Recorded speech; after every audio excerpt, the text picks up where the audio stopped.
So what does chatter do? Like, so let's say we go to the opposite end of the spectrum. You're filled with chatter. I think this is one of the big problems we face as a species. Why?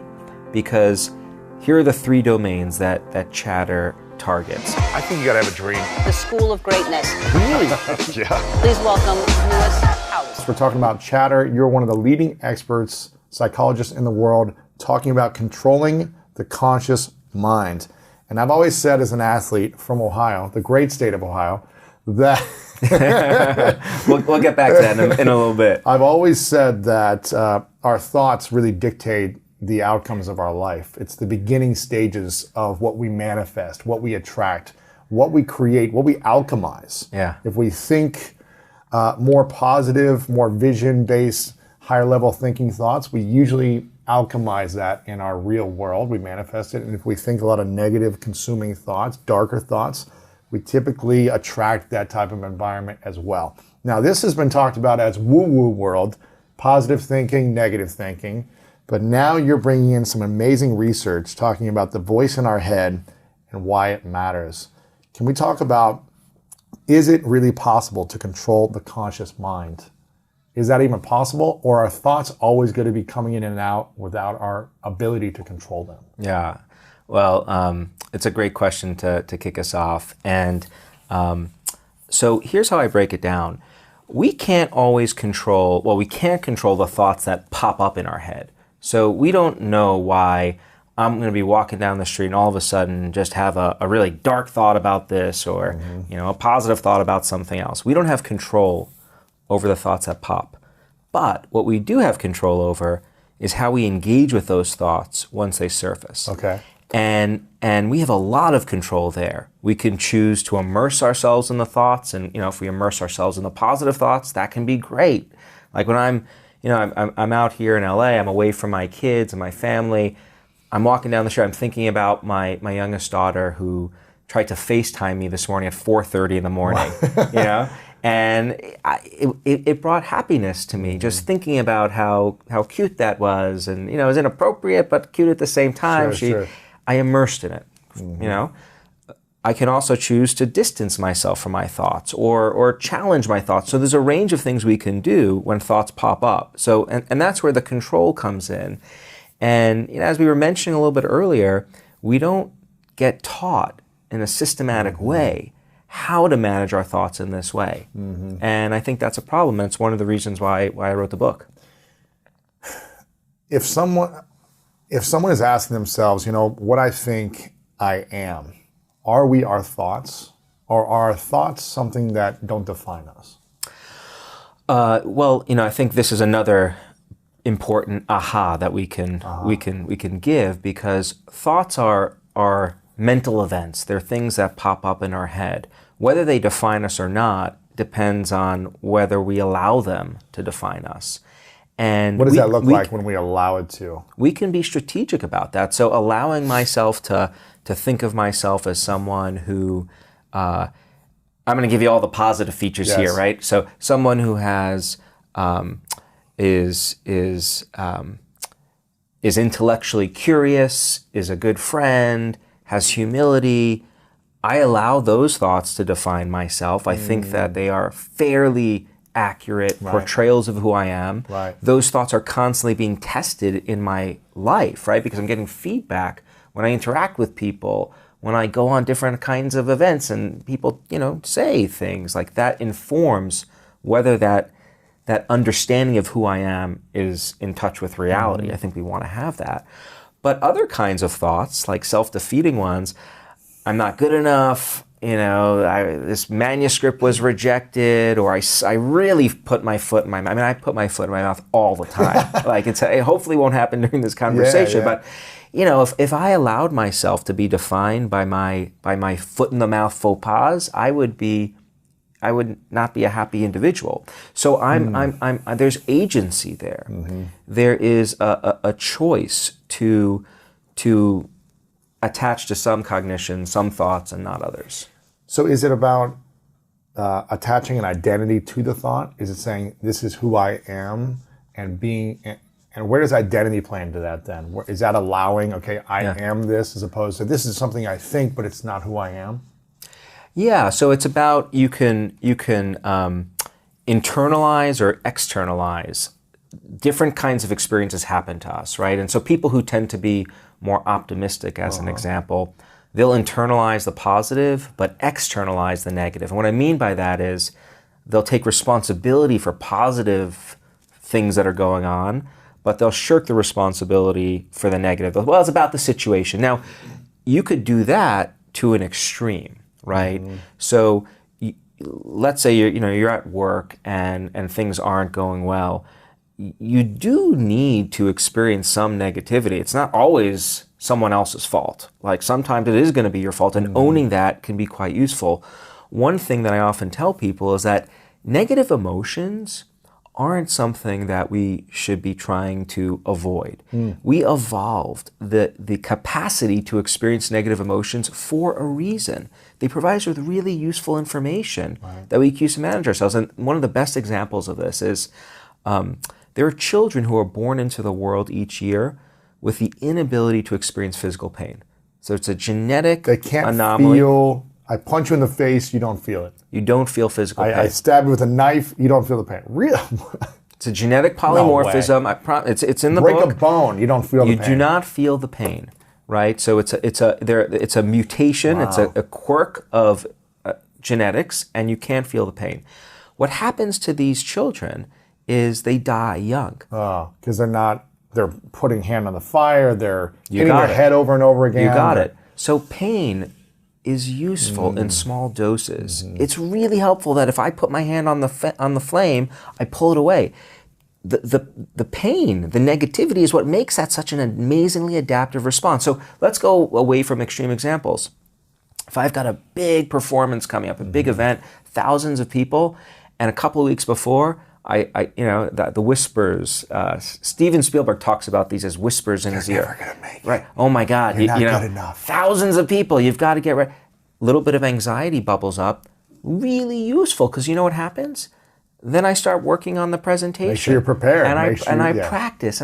So negativity, negative emotions in small doses, elegantly adaptive. When the negative emotions become harmful, is when they become more chronic. And that's what chatter is all about. When we experience a negative emotion and then we get stuck in it, we get so immersed that we start looping over and over and over again. That's not good. And that's the pain point that I think so many people suffer from, and where I think the science can be really helpful, because we know there are things that people can do when that happens to manage it. You're one of the leading experts in controlling the conscious mind. Where's the biggest challenge you face in your personal mindset? Even though you practice these tools, teach these tools, what's the chatter that still holds you back?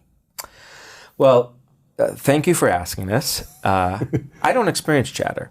No, I'm lying. Of course I experience chatter. I'm a human. Actually, we've done research, and what we know is that people in general are much better at advising others than they are following their own advice. There's a name for this phenomenon. It's called Solomon's Paradox. It's named after the Bible's King Solomon, who was famous for being wise. But if you read his story, he was not wise when it came to his own life. He had concubines, and they all got in fights, and his whole kingdom unraveled. This is a truism that I can tell lots and lots of other people how to manage their chatter, and here's what the science says, but that doesn't mean I never struggle with it myself. I like to think I'm pretty good at it, but I still experience blips of chatter. Yeah. The domains that I experience it, mostly about the well-being of my kids and my family. When something happens to them, the world stops, and it's easy to start going down that rabbit hole and Anxiety, stress, worry, fear. Yeah, are they gonna be sick, or are they gonna do well in school, and blah blah blah. And the moment I catch myself experiencing that chatter, I try to put an end to it by using the tools that are in the book and other tools that are out there. So, but certainly, I can experience a work-related chatter. Big thing coming up, a big paper that gets rejected from a journal. That's the currency in science. Like, you do these experiments for years and years and years. You spend time writing them up, and then you submit them, and then people say, no, not so good. Really? Yeah, that's not fun. Rejection isn't a great feeling. How does someone deal with the rejection from the chatter of rejection or the fear of rejection even before they put something out there? Yeah. Say they want to launch a book, a speech, or whatever it is, a paper, but they're so afraid to even put it out there because of the rejection that might come, versus you put it out there and it's rejected. Yeah. How do you manage both of those Yeah. situations of chatter? Well, so one idea that I really do believe very strongly in is that there are no single tools that work for all people across all situations. We often hear, like, do this and it's going to rid you of anxiety. I've been doing research on this for 20 years. I have yet to find it. I'd be curious if you have in all of the interviews and research that you've done, magic pills, I've yet to find them. But what I have found are lots and lots of tools that can often be used in combinations to help people. And I think both of those situations lend themselves well to using different chatter tools. So take the concern about being rejected. If that were me and it was holding me back from doing something, one thing I would do is I do something called mental time travel, or in technical terms we call it temporal distancing. I'd think to myself about, how many other situations have been like this, and have I actually been rejected in the past? Yeah, like what are the rates? Like, let's do some reality testing. And when I do that, well, not too many. In fact, just a couple of weeks ago, I had a big presentation, and it was like the prep for this presentation. It was virtual. It was designed to stress me out because first the producers said, "All right, we want you to script this and just record it." And I never memorized talks. I just like to speak, but I did it, and then I sent it to them. And the lighting isn't good, so do it again. And then at the 12th hour, they're like, just do it live. So they're pushing all my buttons, and I felt a little bit of chatter beginning to brew. And then I reminded myself, Ethan, you've given literally hundreds and hundreds of presentations. They've never tanked in a terrible way.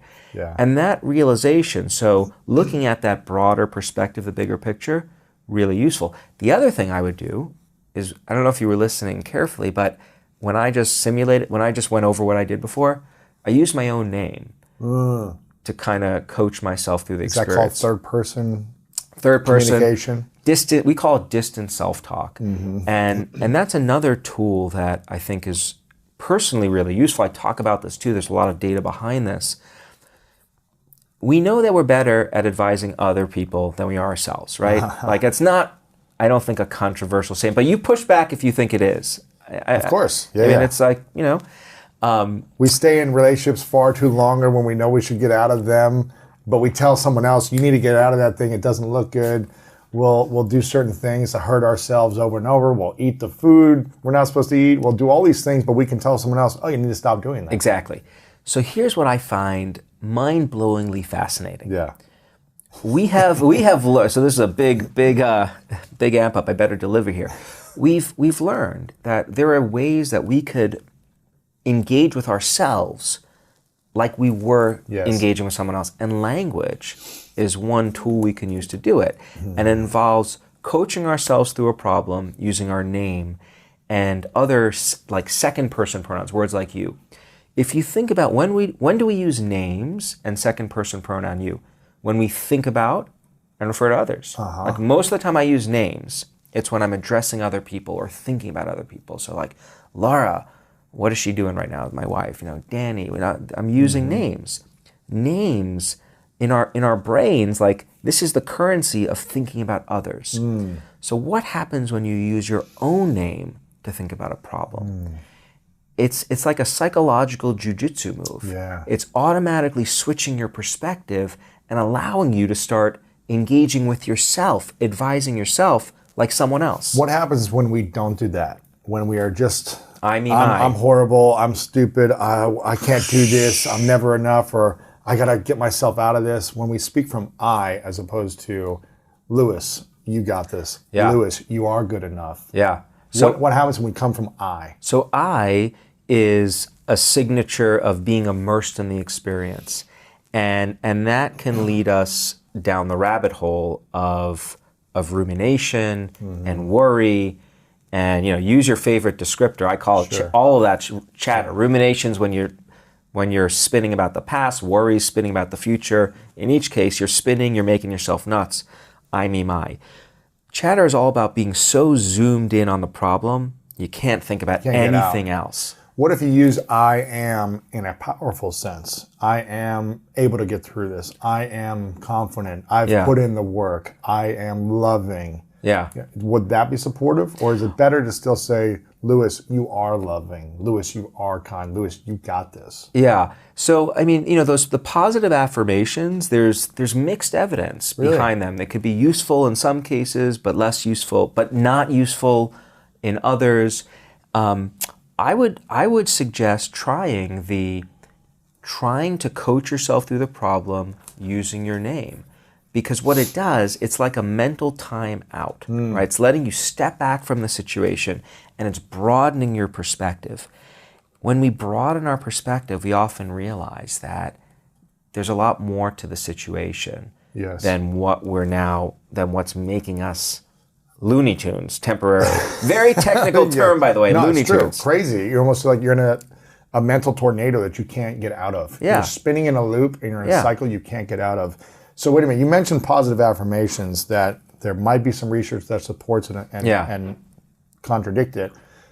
In the world of personal growth and personal development, positive affirmations has been a standard for probably, 50 or 100 years. Yeah. What is the science of positive affirmations saying currently?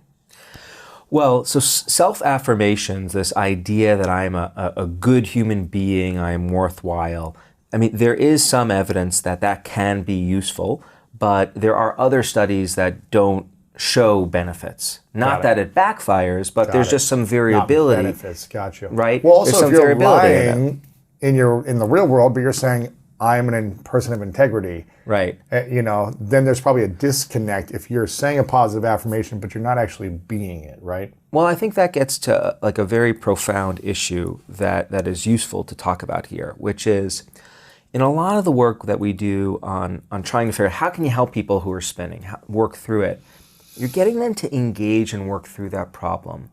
All right, Ethan, how are you going to manage a situation? It's a situation. What are you going to do? We're not making it, I like to joke, when we have people distance in that way or use other techniques and tools, we're not transforming this situation into the culinary equivalent of cupcakes and warm cups of tea. And I don't think we should be. That means we're not making this negative thing into a remarkable positive thing.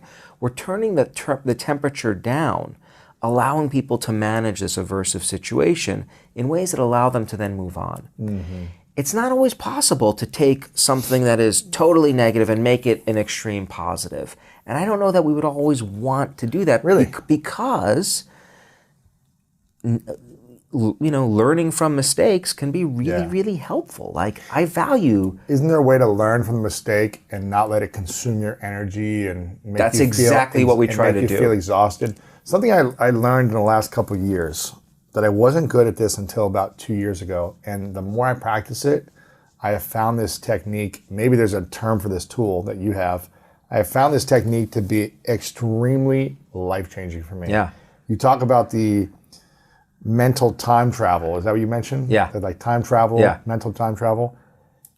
Looking back to see how you've overcome something. Yeah. When I'm going through challenging situations now, especially something that happened a few years ago, there was a challenging situation that I was like, man, this sucks. This really sucks. And it wasn't fun for a few months. I remember saying to myself, the only way that I could get out of it without feeling like pain every day and feeling like taken advantage of and abused and all these things was to say, this is happening in my favor. In 1 year, 2 years, 5 years, 10 years out, I'm going to look back and realize, oh, this happened so that I could do this in my life, so that I could have a better experience in my relationship, so that I could be a better leader in my business. Yeah. It's almost like future time traveling. Totally. And just telling myself over and over, this is happening in my favor. This is happening to support a greater mission in the future. And when I think that way, I'm like, okay, I can handle this. Yeah. So what you described, is not notably, that's not a positive affirmation, right? Like, and in that situation, that's the only thing that, like, sometimes if we're dealing with true adversity, it feels inauthentic to just say everything's going to be it, right? What you're describing is exactly mental time travel, temporal distancing.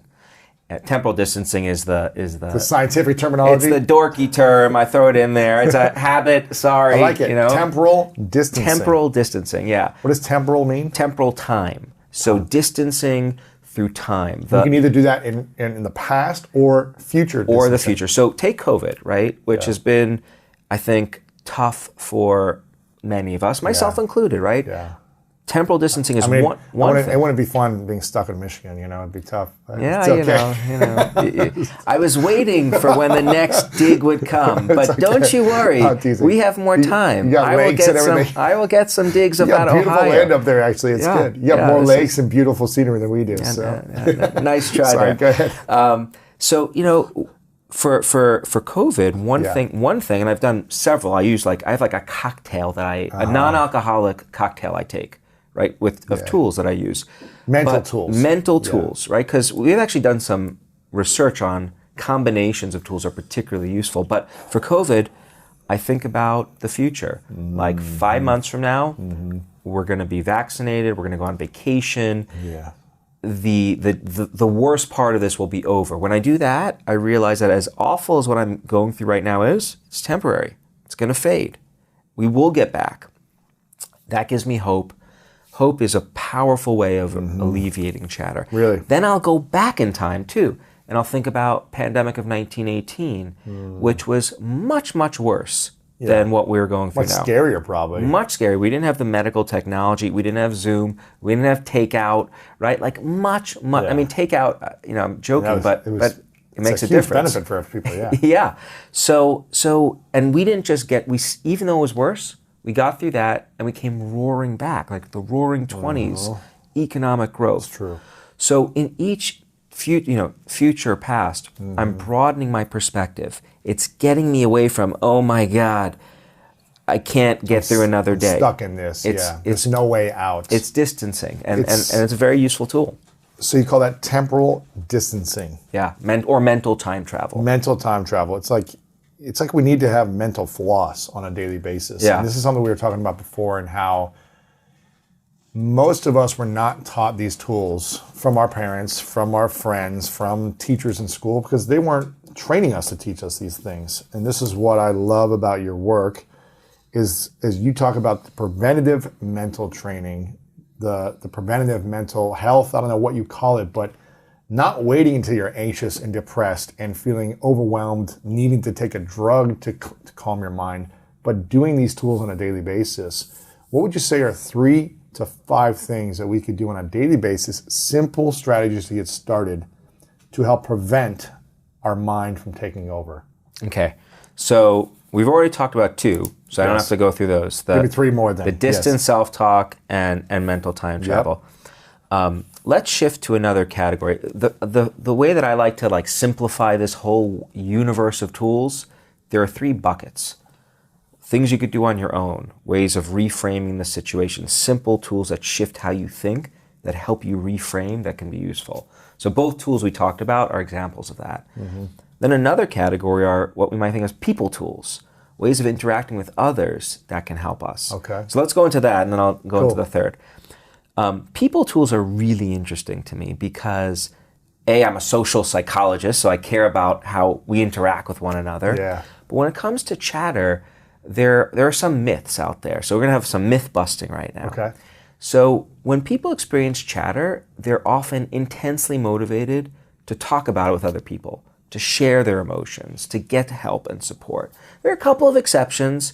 If the chatter is around things that we experience shame or embarrassment about, then we don't want to talk. Yeah. But all the other things... We vent. We want to find someone. Let me unload. And is that good or bad, unloading on our friends or family? Well, it's complicated. And Yeah. I'll tell you what it doesn't do. It doesn't help us work through our chatter. And it can even make it worse. By venting to someone, this happened or whatever, or this person did this, and complain about it, you're saying it could make it worse. Why? Because they'll say, you're right, or... Well, so let's say, so you and I, minus the geographical Yes. differences that we share, we're friends, right? Yes. So let's say I call you up and, hey, I'm really struggling with something. I need your support. Yeah. Let me help you out. So you start asking me questions about what happened. I start sharing what I felt, and we keep going back and forth. That makes me feel really good about our friendship. I feel really close and connected with you. And research shows that when you vent, that strengthens friendships, right? But if all we do is harp on what happened and what you felt, in technical terms, that's called co-rumination. Oh, wow. If we just Okay. ruminate together, I leave that conversation and I'm just as upset as when I started. Like that guy, Right. like it's still, I'm just throwing logs on a burning fire. Right. You're just keeping me going, right? Sure. So hey, great for our friendship, but I still got the problem. I'm having gastric distress over this, Yeah, right? heart palpitations. Right? And yeah. So instead, the best kinds of conversations when it comes to managing chatter, they actually do two things. You do need to connect emotionally with someone else. There's value in that. Empathize with them. Empathize, Yeah. critically important, right? But at a certain point in the conversation, the person you're talking to ideally can help you broaden your perspective. You might nudge me to, hey, look at the big picture. How have you dealt with this? And get me to mentally time travel. Help put this in perspective. That's the signature of a great conversation. So when it first comes to chatter. empathize and listen, deep listening, empathize, and then would you say, okay, would you like my feedback or support or some suggestions or some And coaching? The way, so can I offer you, I totally hear you. Do you want to keep going or can I offer you some advice? And ask genuinely because, so I'm a scientist, but in the chapter when I talk about this as being an art. And there is an art to this. It's a dance. Right? It's a dance because different people may need more time to just vent before they're ready to get into that advice giving and receiving mode, right? And so some people they're ready for it right away. Others, it may take some time. It may depend on the situation. If it's a really nuclear chatter event, right? Then you may need to spend some more time just listening and talking before you can go. Right. But the way you did it is exactly what we'd want to do. But it's that orientation is very different from, hey, let me just vent. Right. And I think there's a really important take-home lesson here for people who are listening, because if you know that there are these two pieces to getting good chatter support from others, that lets us be a lot more deliberate about who we seek out for support. Right. So I was mentioning before, I've got a board of advisors Yes. when it comes to chatter. And 3 people I go to for personal problems and 4 for if it's professional, work-related issues. And these are people who I know. They will empathize and connect, but then also really help me try to work through the problem. And what's interesting about the people on those 2 different boards, there are some people who love me a lot, and I love them back. And I know this for a fact, because DNA determines it, close family members, right? Yeah. I don't go to them about my chatter because I know it doesn't make it better. We just get stuck venting and it doesn't help. So I'm really careful about curating who I go to for support. And then on the flip side, because I know the science, I like to think that I can be a better chatter advisor to others, to my friends and colleagues and students. When they come to me, I actually have a little playbook that tells me here's how I can help. And it's not complicated, right? 2 steps, right? Listen, deeply empathize and connect, and then start reframing. So, and you would, if you were reframing, would you go to the distant self-talk as a coach yourself, since you're already distant, or would you go to the time travel of look, you've overcome this in the past, or this is going to help you? I'm throwing out different options, different tools, yeah. Because what we know well from the science point of view, so there are 26 different tools I talk about in the book. We know how each of those tools operate individually. What we don't yet know is how they combine for different people in different situations. How they integrate. How they integrate. We're doing science on that now. The challenge and the adventure for people who are listening is to start doing some self-experimentation on their own. Figure out what's the combination that works for you. So like my daughter, if she comes to me with like some chatter at school, this girl's being mean and this boy I have a crush on, but so does my friend. Right. All this stuff. That you asked me about chatter triggers for me. My daughter's dating. That is How old is she? That is a chatter trigger. She's 12. Oh, Yeah. 12? What is going on with the world? Yes. Yeah. This is a major potent source That's a trigger for you, probably, current. right? Yeah, it is. And my wife helps me look at the big picture. But what is the big picture in that scenario? Well, we all went through this. You dated as well, and it's part of life. It's part of life, and she has good judgments and She's got to make her own mistakes. And she, by the way, is going to love the fact that I'm talking about her dating life, and dating is too strong, but this sure. Her crushes. We won't mention any names. Right. Okay. If we did, I would then have serious chatter because I wouldn't be allowed back in my house. But I'll just say what I would do with my daughter if she came to me with a problem. I'd say what if it triggered you personally, and she wanted your advice to support her chatter? It's your chatter and her chatter. Yeah. Then I hand off to my wife. I can be pretty regular. I can use it. So there, you'd want to use the tools on yourself.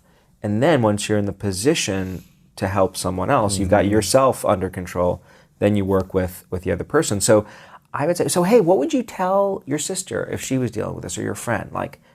How would you coach someone else? How would you coach someone else? That's a distancing move. Coach move to make. Don't give them the answer. Ask them the question on how they would do it with someone else. Yeah. That's the way to do it. Let them figure that out, the discovery. That's a powerful move. I do other things too, like the third bucket that I didn't mention is like the environment. Like the world around us there are tools that exist in the world around us, and they're just waiting there. And that sounds kind of corny, but it's the truth. And so I'll give you a couple examples, like green spaces. Yeah. There's been a ton of cutting-edge neuroscience research which shows that spending some time in a safe, natural setting, I always feel the need to say safe because where I grew up in Brooklyn, parks, green spaces were synonymous with getting mugged. Yeah. So, it has to be a place where you can let your guard down. And relax in nature. It gently draws your attention away from the chatter, allowing you to recharge in ways that are really, really helpful. Nature also can give us a sense of awe, which is an underrated emotional experience because it helps us fight chatter. So awe, this is an emotion we experience when we're in the presence of something vast we can't explain. When a lot of people experience awe, it's when Ohioans come to the big house in Michigan and they sit in this stadium. Largest, I think it's larger than it's a couple Ohio thousand more, State. I think. Yeah, a little bit bigger. And they just take it all in. They're filled with awe. This is amazing. That's right. And then they're even more awe-inspired when they beat Michigan in their own house. All right. So you got me. It's okay. You got me. But that leads to what we call experiencing awe. Leads to what we call shrinking of the self. When we experience a moment of beauty, awe, spectacular sporting event, whatever it is, a musician that performs something, someone doing something great, or nature in its element, we then what in our mind? It leads to, we feel smaller.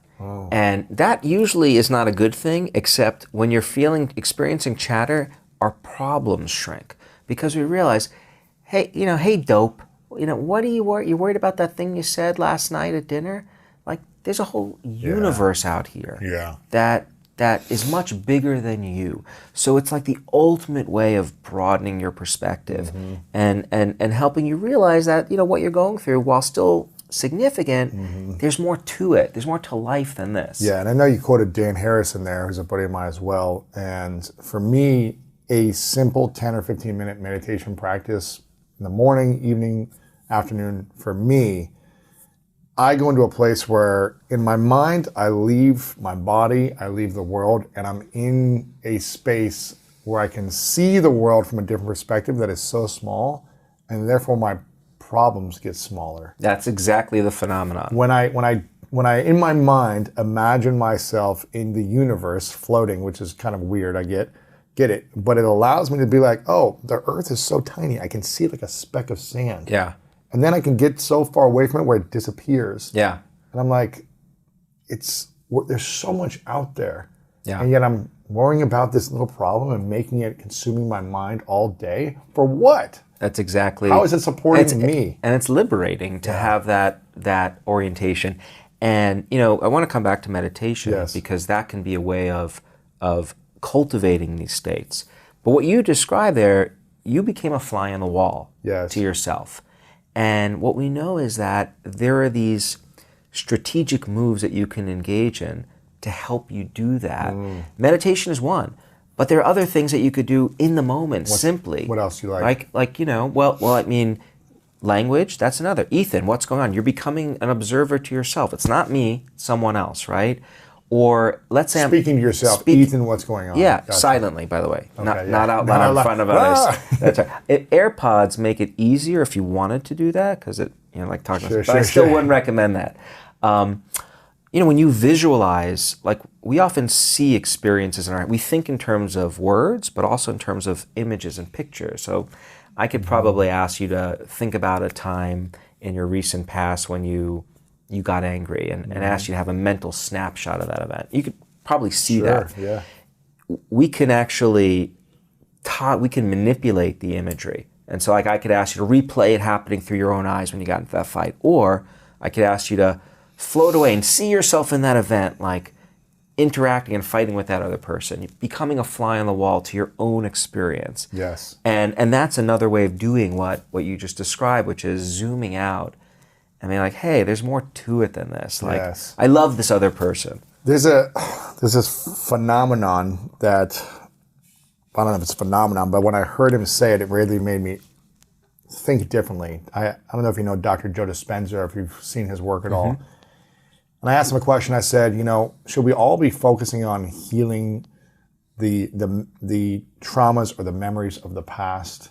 And he said, yes, heal the memory of the past, but really start to remember the memories of the future and put your memories now of what you could create in the future and start putting your energy towards that as opposed to the pain of the past. Should we be thinking about the past?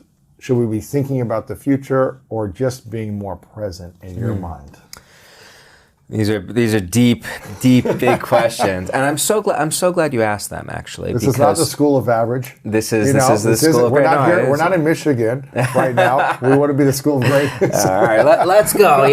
Okay. Let's start with being in the moment. Yeah. Because this is all the rage, and it has been for quite a few many years right now.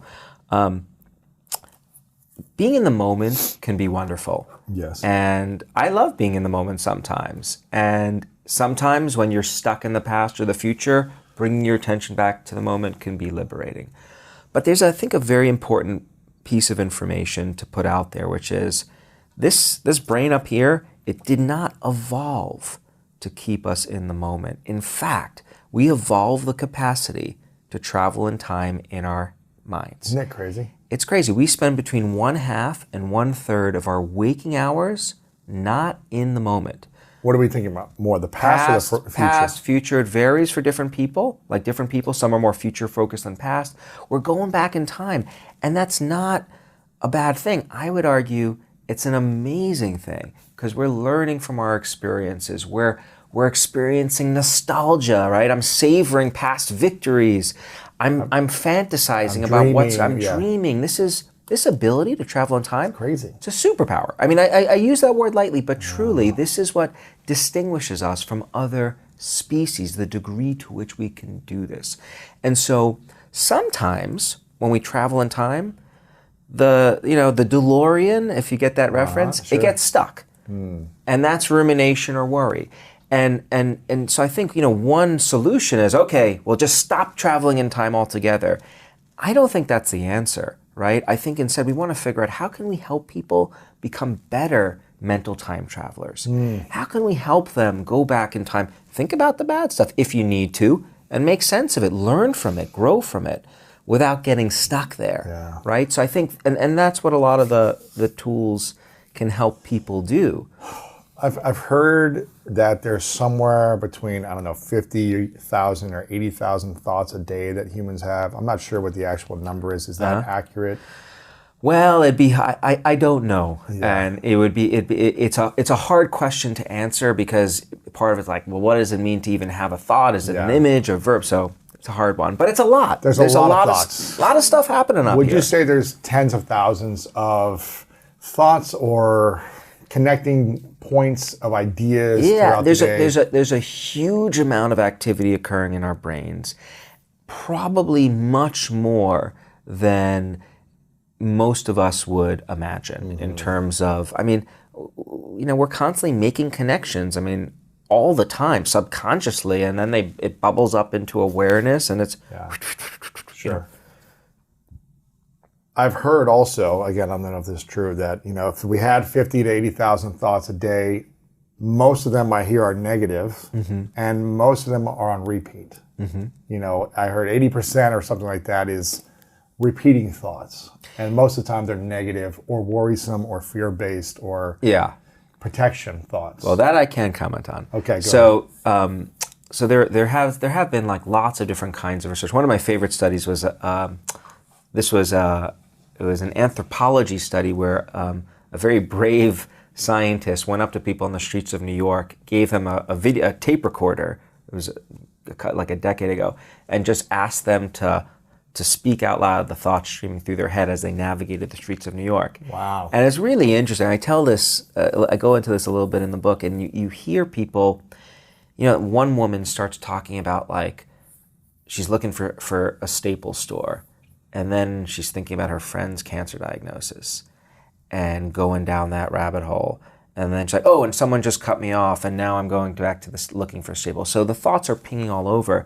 But what comes out of that study, and many others, studies that try to quantify this with really cutting-edge tools, is that the bulk of our thoughts are negative. So the majority, it doesn't mean all of them, and there's variability across people, but a lot of the thoughts that are bubbling up are in that negative range. As to whether it's repeating over and over, that's certainly a very common experience. I don't know if that has... What do you think would happen if, let's say that's fact for most people, right? Yeah. Most people have reoccurring thoughts, and most of the reoccurring thoughts are negative.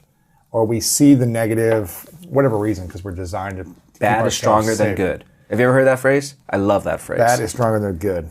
Bad is stronger than good. There are lots and lots of studies which show that we are exceptional, we are more sensitive to losses than gains. And the idea is, from a survival point of view, it's potentially more threatening to experience bad stuff than it is good stuff. And so we care about survival, so we want to be vigilant for the bad stuff. This is why the news stations continue to show the bad, because That's exactly right. People are, they're going to put their attention Clickbait. towards it, and we're going to focus our energy on the bad more than the good.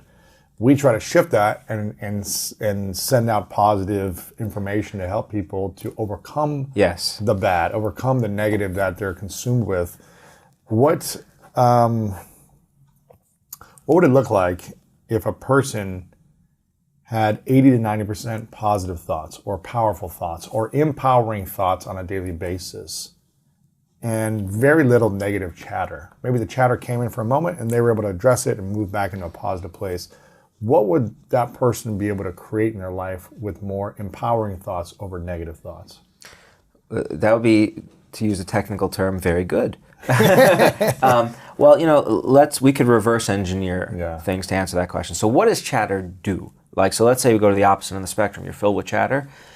I think this is one of the big problems we face as a species. Why? Because here are the three domains that chatter targets and sinks us in. Our ability to think and perform.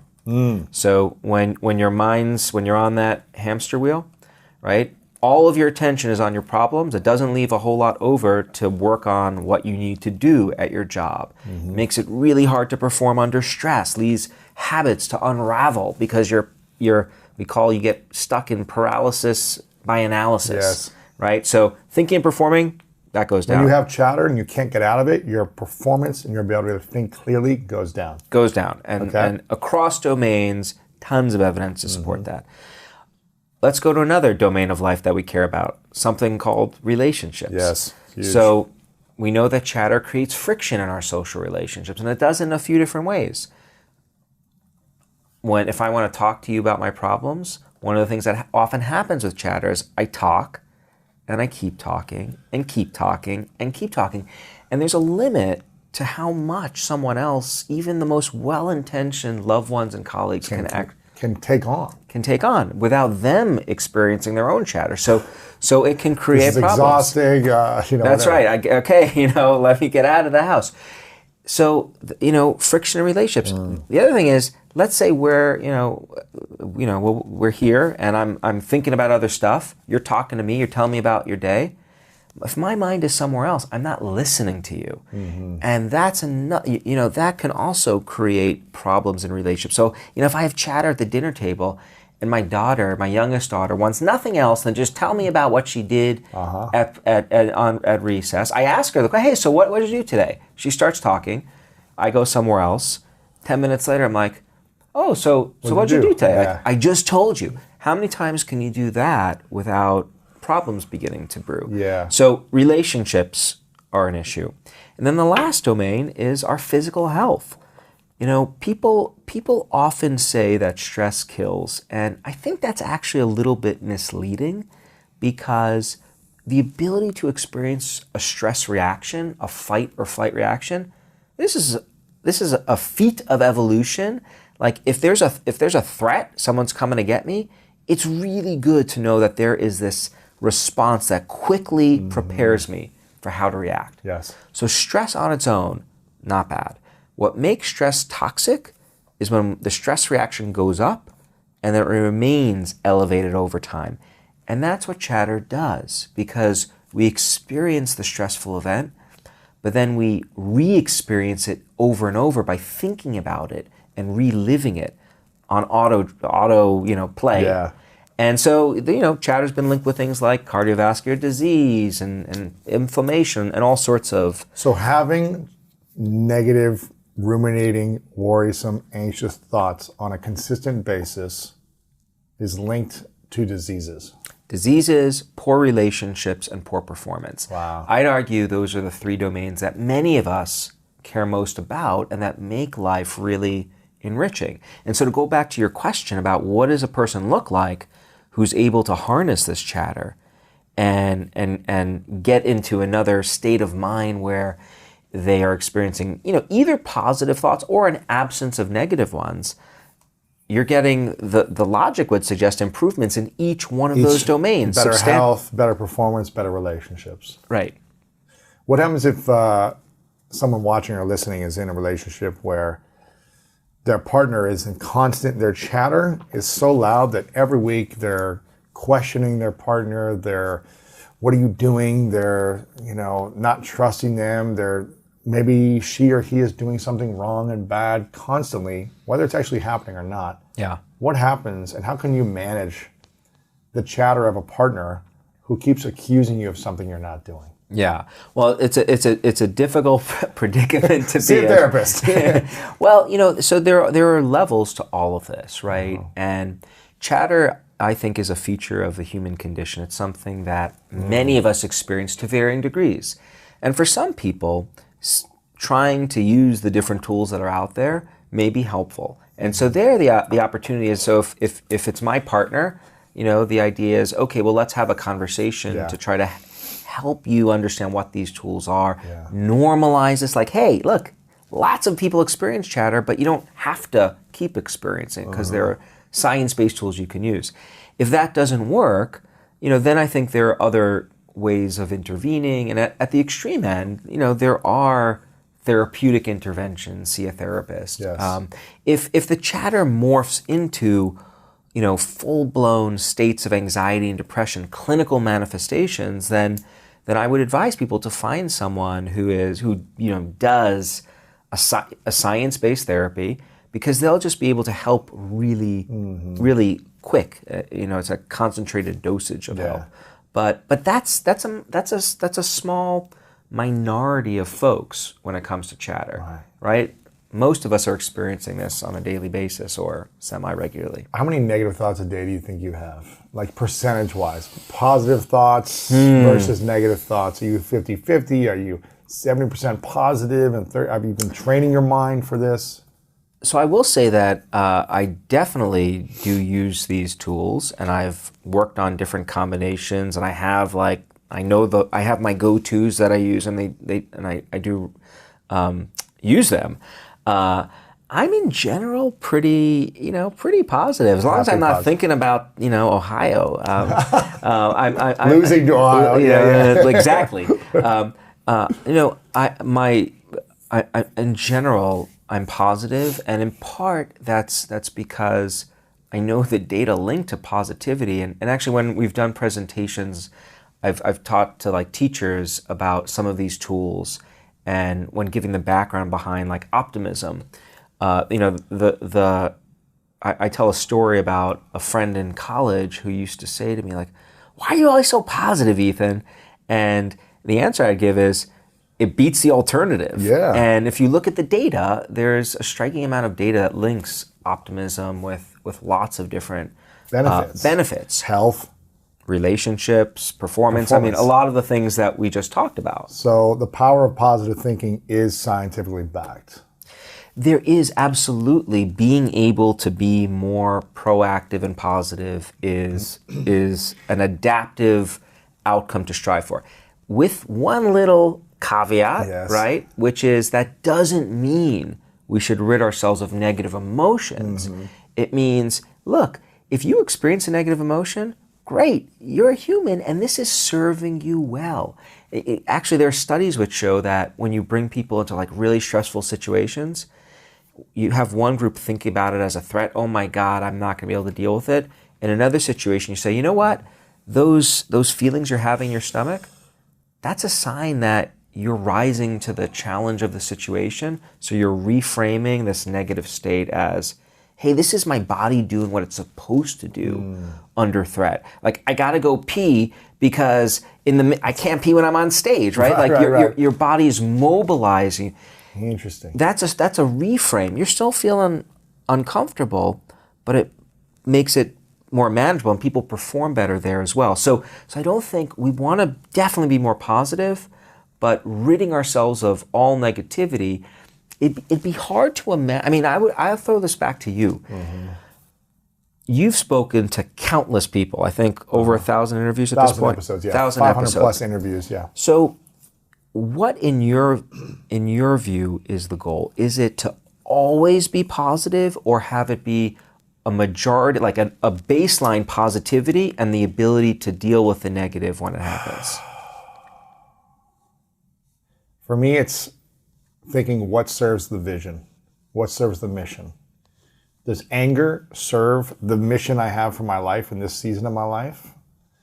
I'm speaking for myself. Yeah. Does it serve me being angry and holding on to this, whatever thing happened? Someone was out of integrity, or this person tried to hurt me, or whatever the thing is. Does it serve me to hold on to the anger, the frustration, the pain, and put energy towards the problem, as opposed to focusing on the energy towards the mission?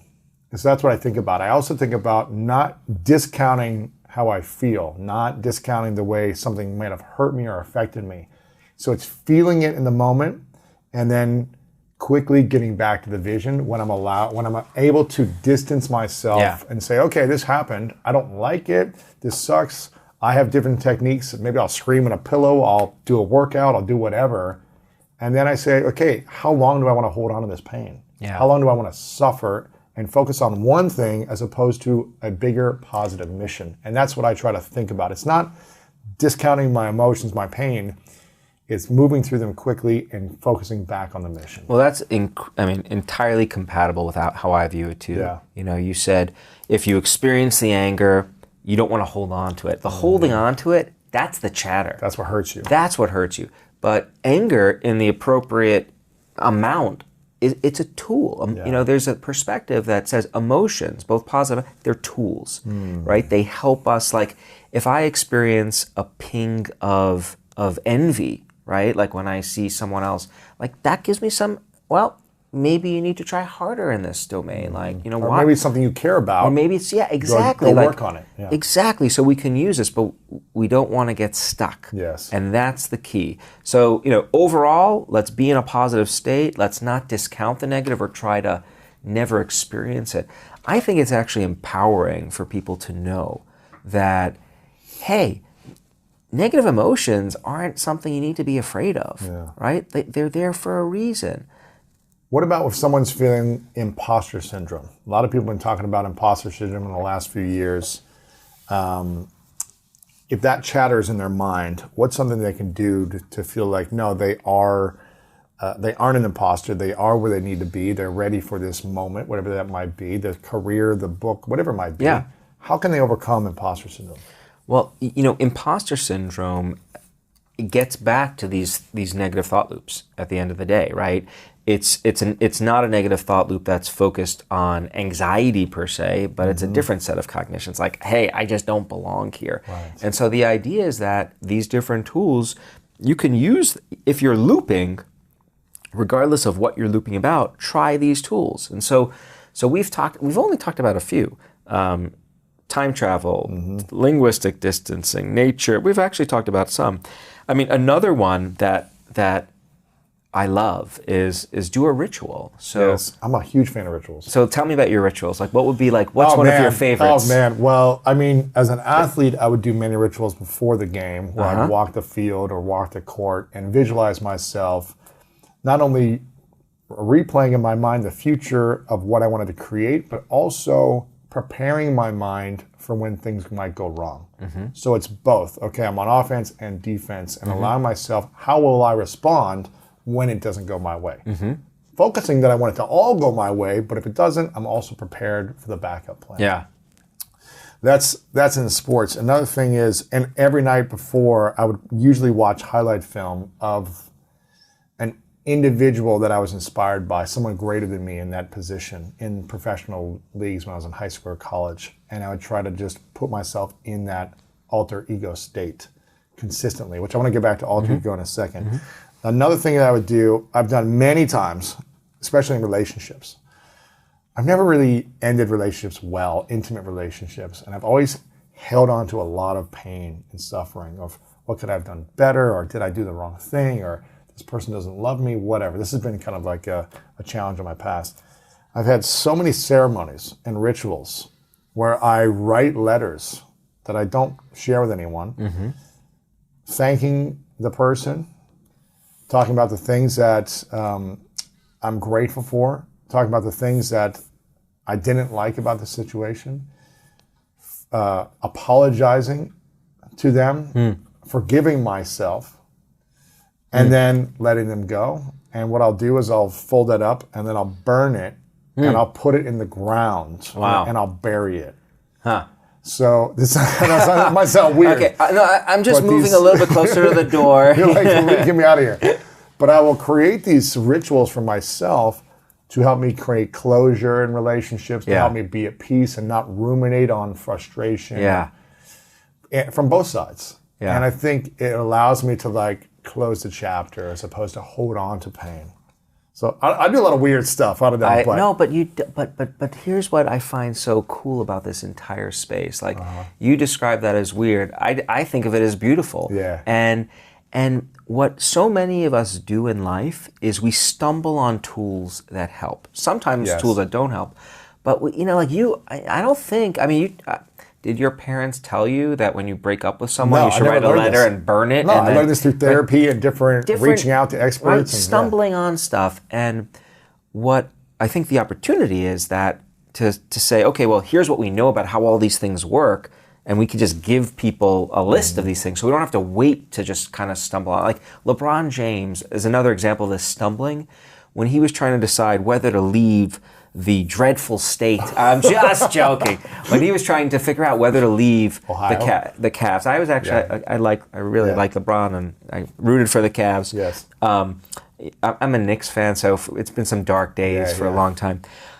But when he was first, way back before Miami, when he was trying to decide should he leave the Cavs or not, during a press interview, he was going through his thought process, and he said, you know, the one thing I didn't want to do is make an emotional decision. LeBron James got to do what is best for LeBron James. Distant self-talk. He just did it.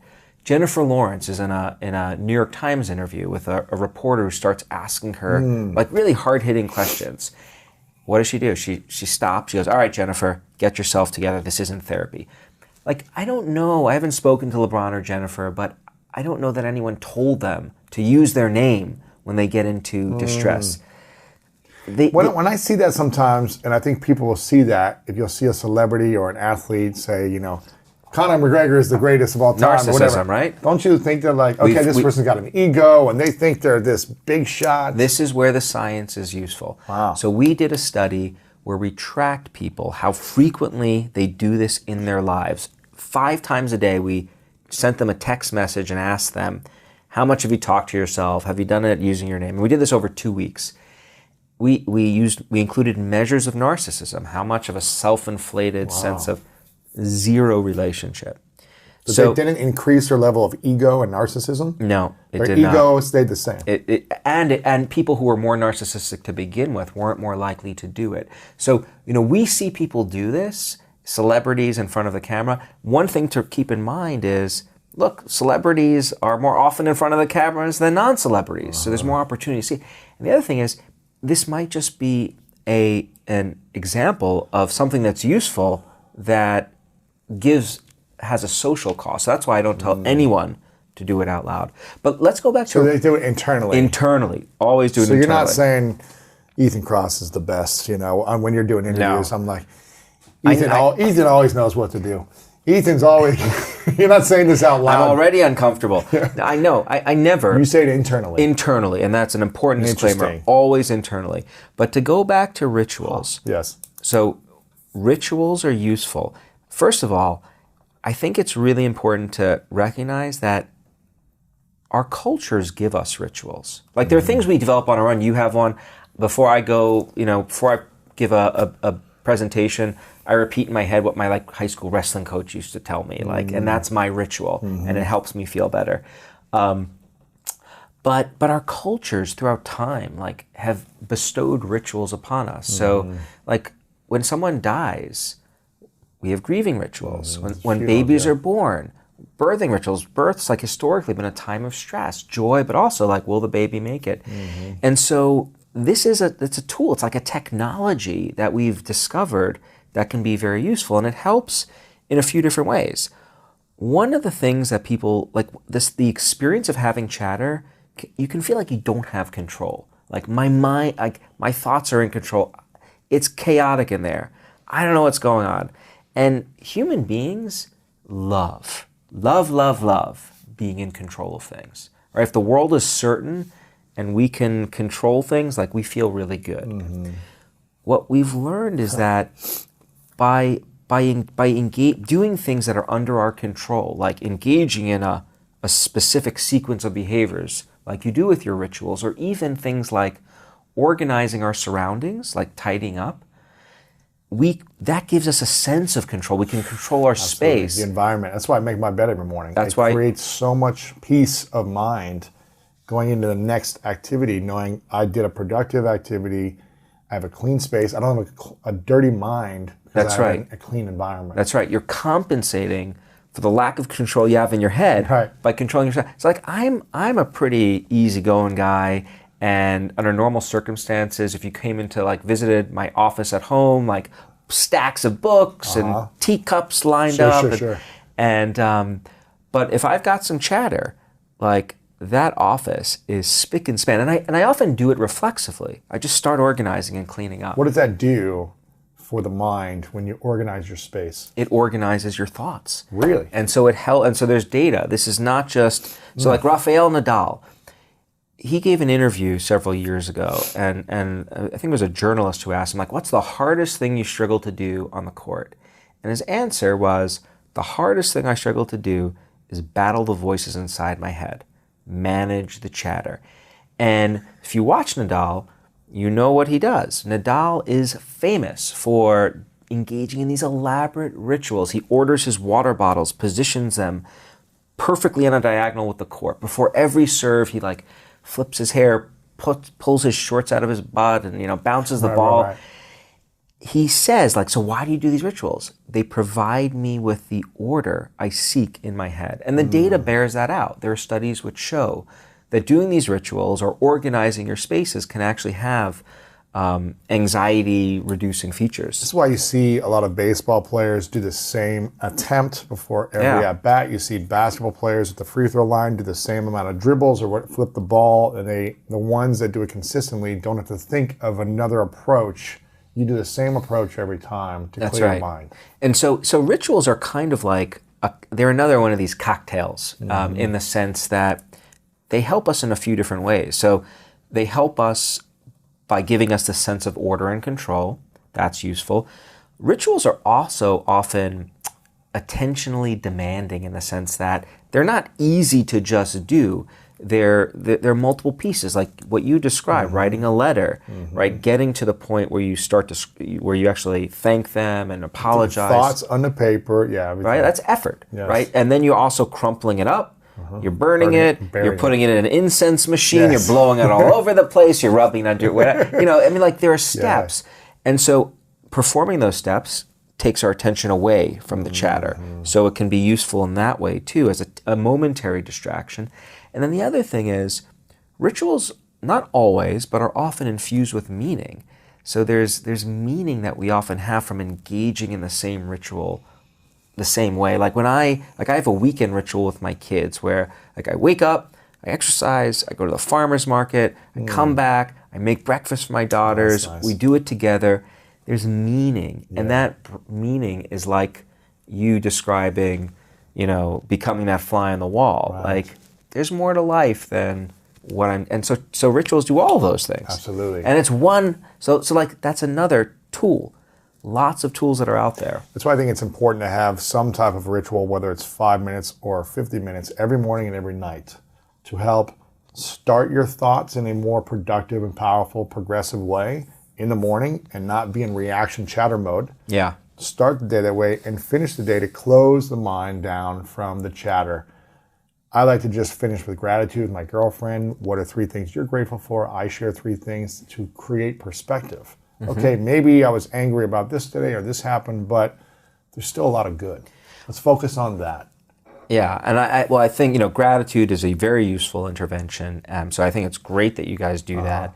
And you mentioned it. It's about perspective, and that is the antithesis of chatter. Because chatter is all about getting lost in the moment and being so immersed that we lose that perspective. So the question is like, what is the tool or what are the tools you need to broaden you? Is it a crowbar? Is it a crowbar and a hammer and a screwdriver? Like, and different people are going to use different tools to help make that happen. And so that's, for a long time we've studied individual tools. And what we're learning is that no single tool, no single intervention explains it all, right? Well, this is why I think our society has struggled and suffered, me included, with having addictive personalities, finding substances as tools, whether it be alcohol or smoking or pornography or whatever it is, comparison mode, as tools. Don't do any of those, by the way. Right, yeah. As tools to numb the chatter, to calm the chatter. Let's find something to bring a dump of dopamine that will allow me to feel happier in the moment, but then we always feel worse after that dump phase. Yeah. And these are more conscious tools, not substance or addictive tools in a negative sense that we should start implementing so we don't have to lean towards, I have nowhere to cope, I'm going to drink, I'm going to smoke, I'm going to vape, I'm going to whatever. And I think if our societies can learn how to use emotional intelligence, psychological tools that support us as opposed to hurting us, we'd be a lot better off.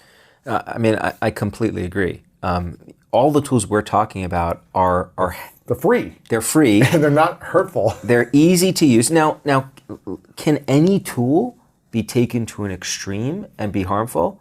Yes, right? So you want to use the tool appropriately. And the analogy I like to give is of a hammer. A hammer is a source of amazing, creations. We build houses and all sorts of things, but if you use it the wrong way, too intensively, too much, you can get into trouble. So rituals are a great example there. Some people think rituals, they immediately think about OCD, obsessive compulsive disorder, and rituals are a feature there, but that's an example of taking a tool that is useful to an extreme. Gotcha. And always needing to organize everything every moment, that's chatter in itself. Exactly. That's when the tool becomes chatter. Exactly. So having that recognition, I think, is important. What about mantras? We talked about positive affirmations. What's the difference between a positive affirmation and a mantra? And is a mantra a tool we can use to eliminate chatter? So mantra, is prevalent in meditation, and meditation, I would, suggest is another kind of tool we can use to manage chatter. It's one tool among the many. It's not the only tool, and I think that I've been meditating on and off since I'm 5 years old. Wow. My dad, my 5th birthday, I wanted a bicycle. He got me a mantra instead. I was very upset at the moment. In retrospect, it wasn't a bad thing. You wanted a bicycle. He got you a mantra. Yes, it was very upsetting on my 5th birthday. It was a moderate trauma. What was the mantra? It was a TM. It was a transcendental mantra. It was just a sound that you repeat. And the beauty of mantras and meditation. This is another technology that we've developed over time. Like chatter is an age-old problem. We've probably been dealing with it for as long as we've had language, for as long as we've been talking to other people and talking to ourselves. We've probably had chatter. And we've learned tools over time to help with it. And meditation is one of them. So when you repeat a mantra over and over again, the idea is that that's not easy to do, because it's hard to focus on one thing. So what over time, what you realize is, oh, wow, I just wasn't focusing on it for minutes. And so you realize how easy it is for your attention to shift and for other thoughts to come into play. But over time, the idea is that you begin to realize that you're not the same thing as your thoughts, and you can let go of thoughts, right? And just re-bring your attention to something else. So it's a way of training your attention and also getting you to understand that you don't have control of the thoughts that pop up in your head, but you do have control about what you do once they pop up. And I think that awareness is really, really important. Yeah. If you are going to, when I teach a class on self-control, we often have a discussion about this. And some students, I ask, what is self-control? Is it a failure? What if you have the temptation to eat after 10 o'clock, but you don't follow through with it? Is that a self-control failure? Some students think, no, you've succeeded, you didn't give in to it. Other students are like, if you have the thought itself, you failed. And my response to those students is, you are setting a really high bar for success. How do you not have, having the thought, you're going to think, I want to eat food, but the self-control is, but I didn't act on it. That's exactly right. That's right. Yeah. So I think, but that's, to go back to the learning about stuff, no one teaches us about these things in a formal way. If you take a class in psychology, maybe in college you'll get this. And I think it's a problem, because when you think about, I spend a lot of time talking to educators, and we teach children, adolescents, about information that, we think it's culturally significant. It's knowledge that so you want to read Charlotte Bronte, and that's questionable, but we think it's important, or we think this information is actually going to serve these students well as they go on and live their lives. So me learning math is useful. Learning how to compute a percentage, amazingly useful. Every time I go to give a tip, I do a percent, right? Right. Practical knowledge. Why are we not teaching people about how the mind works and how to manage the mind? It's hard for me to think about a more important topic. Not a day goes by where I'm not challenged in some way that requires me to manage myself. and we're just like throwing the people we care most about into the world without any information about this. I feel like the not everyone, but the ones that grow up playing sports, coaches, usually great coaches, have learned some of these tools and techniques for their athletes when they're under stress, anxiety, when they fail, when they lose, when they get injured. The great ones have learned these tools on teaching them about how to do this when they're in school, which is what I felt like was very supportive for me, because I would fail tests all the time and I didn't know how to feel like I was stupid, or how I wasn't stupid, and how I wasn't worthy, and how I wasn't lovable. Like, I was feeling those things because I would fail so much in school, but I learned in sports in high school and college, like, no, like, here's how you deal with failure. And here's how failure can be a tool to support you. Yeah. And failure doesn't mean you are a failure. It's information. It's feedback to support you in improving and where your gaps are and how you can take the next step. If you're not failing, I mean, you're not growing. Yeah. That goes back to the importance of negativity in small doses. You need, like, if my life is, I'm not ready at this point in my life to just be in, existence mode of coasting. Like, I want to grow personally, professionally, and there's going to be some hurdles you experience. Yeah, there's a meme online. I've said this before on the show.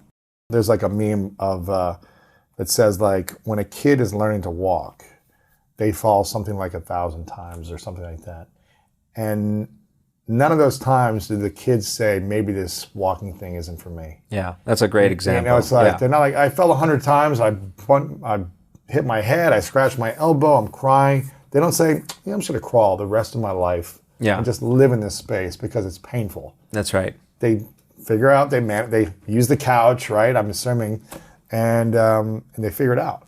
Exactly. And that's what we need to learn as adults is, how do we not fail once at something and think, I'm a failure, I'm going to never do this again because it hurts so much, but how can I learn to manage the chatter in my mind and take the next step? That's exactly right. And why do we have to wait for people like you to figure this out? Why do we have to wait for people to just stumble on the tools? Now, like what you're doing with this podcast, that's one attempt to educate. And I think we need a lot more. I think there's an opportunity here to be systematic in how we give people this information, teach people. Yeah. And we don't have to wait until you've got an iPhone, and we could go much earlier. And so I think that's a really exciting challenge and opportunity that awaits us. And I think, there's more receptivity to that nowadays. What about the subconscious mind? What's the difference between the conscious mind, the subconscious mind, and how do we manage the chatter of the subconscious mind? Well, I wish I knew that one. The conscious mind is what we're aware of, our subjective experience of who we are and how we feel. And that's a territory, that's a space that I feel comfortable. Right, that's what you studied. I feel comfortable navigating. The subconscious mind is a giant mystery. We still don't quite know what gives rise to a particular kind of thought. Like, why does a thought bubble up? We have some ideas about what the triggers can be, but there are so many different computations happening in our brain all the time. Like, the brain doesn't go off like when you sleep or when you're not it's always thinking. It's always engaging in different operations, and you could argue that all of that is subconscious. And so it's not until things bubble up into our awareness that we can start modulating things. Got it. I don't know of tools that can be useful for managing the subconscious chatter. Freud was a big proponent of that, and a lot of those tools haven't stood the test of time. So that's not to say we won't find tools at some point. We still have a ton to learn, but it's not something that I would know how to coach someone on. Yeah. I grew up in a religion called Christian Science, where the founder of the religion was named Mary Baker Eddy. Yeah.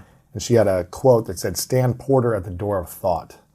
And this is something I heard over and over as a child, to not allow negative or mortal thoughts enter my mind and take over the mind. Because those were the things that would hurt me and have me thinking harmful thoughts about myself, about others, about doing immoral things like that. And that's always stood with me, to stand porter porter at the door of thought. And when something, we don't control what comes to the door, like things are going to come to the door of our mind all the time, but what you said, we control like how we respond to those things. Yeah.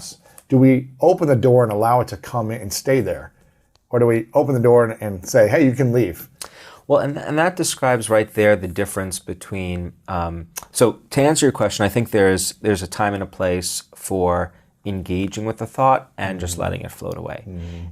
Many mindful practices, mindfulness and acceptance-based approaches to dealing with adversity suggest when we observe ourselves experiencing a negative thought, we should recognize it, accept it, and then let it go bye-bye. Don't engage with it.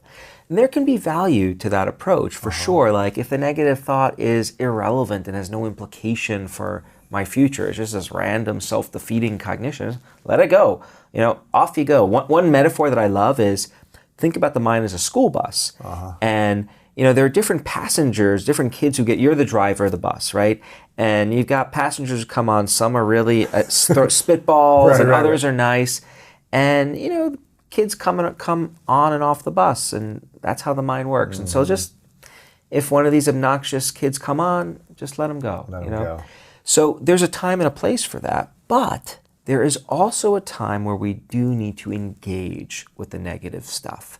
We have to engage with it because we have to learn from it. Like, if you really mess up sometimes, I know some people who are so skilled at just not attaching to the negative stuff. They don't take responsibility or accountability. They say that wasn't me, it's not my fault. I'm not gonna, yeah. And I don't think that's productive either. Of course. So you wanna be strategic and nimble. This goes back to there's no one size fits all, right? We have evolved these different tools for a reason. So like, you know, my wish is, you know, like, if you've got like a building team come in, they've got these amazing toolkits or like Batman, you know, the utility belt with all the different, like we want to give people the most sophisticated tool belt that they can have so that they can be adept at using the right one given the right time, situation. Yeah. And what about the alter ego mindset? Is this a tool that you would talk about or you recommend people using? Like Beyonce uses an alter ego when she goes on stage. You know, I used to use one when I was going on the football field. I'm sure there's a lot of other examples out there of people stepping into a character in their mind to disassociate their fears. We've done research on this actually, and so you talk about stepping into being like a superhero in here, like being Batman. Yeah, kids. we call it the Batman effect. Yes, and it's all, you know, it is about an alter ego, and we find that in particular with kids, where we've done the most research on this, it can be useful.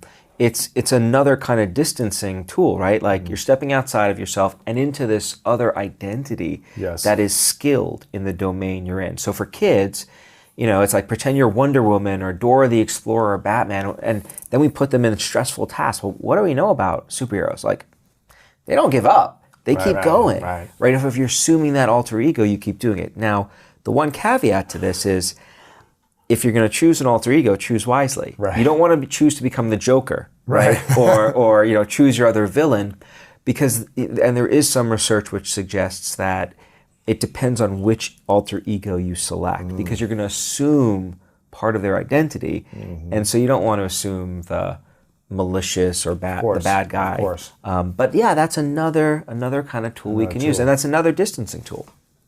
So it's like if chatter is all about immersion, we want to find ways of just broadening that perspective, breaking people out, getting outside of themselves momentarily. Coaching yourself, or whatever it is. Yeah, meditation, any tool you can to get away from it. And then get away, but then engage once you're from that different perspective, right? So we don't want people to avoid. We want them to step back and then be able to engage more objectively. Just like I'm giving you advice. Like, your problem, like, I could weigh in. It's not happening to me. I can really use every mental resource I have to give you the best possible advice. When I'm bathed in emotion, not as easy to do. It's really hard when we are so emotional and angry or frustrated or fearful to communicate the right way. Like in a healthy way. Yes. It's really hard. I've been there so many times in the past. What should we do? when we want to argue with someone, we're angry at someone, a business colleague, relationship, whatever, should we unload them in that way, or should we try to figure out a way to like calm the chatter first and then have a conversation? That one. But why does it seem like 90% of people can't do that? Well, I think because number one, it's hard to manage chatter. We've been struggling with this for a really long time, and again, we don't talk about these tools that are out there. So for some of us, we're just stumbling on these tools. Others aren't discovering them at all. Other people may think like that the things they're doing aren't actually helpful, like they're venting or they're taking drugs or doing other things that we know are harmful. So I think there's an opportunity here to learn about what we can do. And then, of course, there are these impulses we have. Like when we get angry, we're often motivated to engage. And so remembering to think about the big picture, I think can be really helpful. That's key. What about language we use? You said language is key. Not just the internal dialogue, but the actual words we say. How does the words we say affect our thoughts? Well, so language can shape how we think. We don't only think in words, so it's not the same thing as thinking, but certainly the way we use language to explain what we're going through is really powerful. I mean, the subtitle of my book is "The Voice in Our Head," our inner voice, and oftentimes when I talk about this material to people, the first thing they say is, "Oh, how can I silence that voice? Just shut it up. I don't want to ever hear it." And what I say to them is, no, you don't want to do that. You want to stop the chatter. But words, language, this is a powerful tool. So I'll give you a couple examples of what language does for us. In the most basic sense, if I were to, I'm going to spell out a word. I'm going to give you some letters. I want you to just repeat these letters in your head silently. Okay? Okay. M-I-C-H-I-G-A-N. Yeah. Okay. Can you repeat those letters in your head 2 or 3 times? You don't want to, but so if I give you a phone number, 209, 209-0501. Like someone gives you that doesn't happen anymore instantly at parties, but when we were growing up, it did. Yeah. You repeat that in your head, you're using your inner voice to do that, right? That's part of what we call our verbal working memory system. This system, it's essential to life. Like you go to a grocery store, you want to, what do I need from the grocery store? Eggs, bread, and milk. Your inner voice lets you do that. So that's an essential way that language helps us. But then it gets more complicated. It does other things for us. Before I give a presentation, in my head, I will go through what I'm going to say on the stage. I'll go through it word by word in my head, and then I'll actually hear what someone's going to ask me, and I'll respond. So I'm simulating that whole. You're visualizing. I'm visualizing. I mean, I'm doing it with language in my head, and I think that helps prepare me. I use language to coach myself, to control myself. All right, don't eat the cookies when it's too late. The pants are going to be, they're already a little tight from the pandemic. Right? We also use language to, I think, this is like the most magical feature of it. When bad things happen, we try to make sense of those experiences. And we use language to do that in ways that shape our understanding of who we are. So like when I'm rejected or I experience loss, I think about those events and I try to come up with a story, a narrative that explains it. That's all about words. So language, it lets us do a lot of amazing things, but it can also take us down the rabbit hole. If we're using negative language and constantly putting ourselves down. For me, this is the type of work that I feel like everyone should be consuming. So I'm really grateful you created this work and this book, Chatter, The Voice in Our Head, Why It Matters, and How to Harness It by Ethan Kross. Make sure you guys get a few copies of this book because there are 26 tools in here. I was going through a lot of them and I felt like I used some of them already and others I was like, wow, that's a powerful thing that I could start applying to my own life. So make sure you guys get this book. I think it's going to be an incredibly powerful tool that you use for yourself and for other people in your life and coaching other people as well. So get the book, Chatter, The Voice in Our Head, Why It Matters.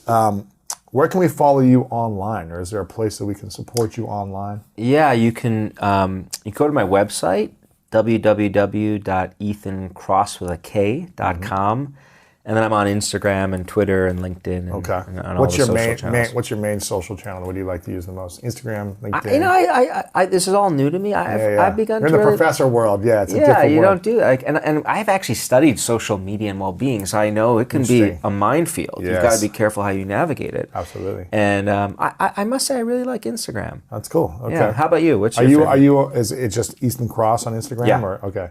Yeah, Instagram is a big one for me as well. YouTube, we have a big audience and channel on YouTube, so I'm a big fan of providing this information on all these platforms. Yeah. It's an amazing tools. way to, social media, people often ask me, because we've been doing research on social media for so long and how it impacts well-being, is it good or bad? And my answer is, it's both. It's a new environment, and if you think of the offline world, if you go to the wrong neighborhoods in the physical world and talk to the wrong people the wrong way, you get in trouble. If you go to the right neighborhoods and talk to the right people, you could benefit. Social media is the same way, and one of the real benefits is how it can connect us and get information out. So that's how I've been trying to use it, and not for the more harmful. You got to use the tool appropriately. Don't right. abuse the tool, otherwise it'll abuse you. That's Just right. like the tools in your book. That's right. You got to learn to use them in the right way. Really grateful for this. I've got a couple final questions. This question is called the 3 truths. So I'd like you to imagine a hypothetical situation. It's your last day on earth many years away from now. You live as long as you want to live, but eventually you got to turn off the lights. You've accomplished everything you want to accomplish. You see everything come to life, your dreams, all that stuff. But you got to take all of your work with you. No one has access to your content, your words, videos, nothing. You have to take it with you to the next place. But you get to leave behind 3 things you know to be true from your experiences of life, the lessons that you would share with the world. And this is all we would have to remember you by. I call it the 3 truths, your 3 lessons. What would you say are your 3 truths? Boy, oh boy. That was supposed to come in the memo before we spoke. I know. So what are the 3 truths?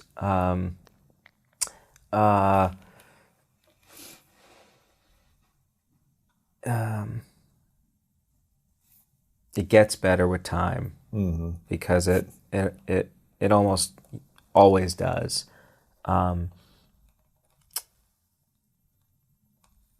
We're much better at helping others than we are ourselves, because I think that can be, as a framework for living a good, flourishing life, an incredibly powerful understanding. And be a mensch. Be a mensch. Be a mensch. Mensch, term I grew up with, which is, just be a good, decent human being, because it feels good, and because it makes other people feel good, and because it's rewarding for everyone. Yeah. So there you have it. Be a mensch. Big fan of this. We'll have to connect. Maybe I'll come to Michigan at the big house someday. If you give me a ticket, maybe I'll come up there finally. Ticket is yours. There's so many seats. You might have to use some tools to regulate yourself before you come. I want to acknowledge you, Ethan, for showing up powerfully for the last couple decades, doing the research, doing this work, helping students who need it the most at the University of Michigan, and now helping the world through this book and the work that you're doing and putting yourself out there. I feel like these strategies and tools are the things we need the most. So I'm really grateful that you're alive. I'm really grateful that you're creating this work. I'm really grateful that you're showing up in a powerful way to support and serve so many people who need help understanding their mind, the noise, the anxiety, and the stress. So I acknowledge you for that. I'm really grateful that you're here. My final question is, what is your definition of greatness?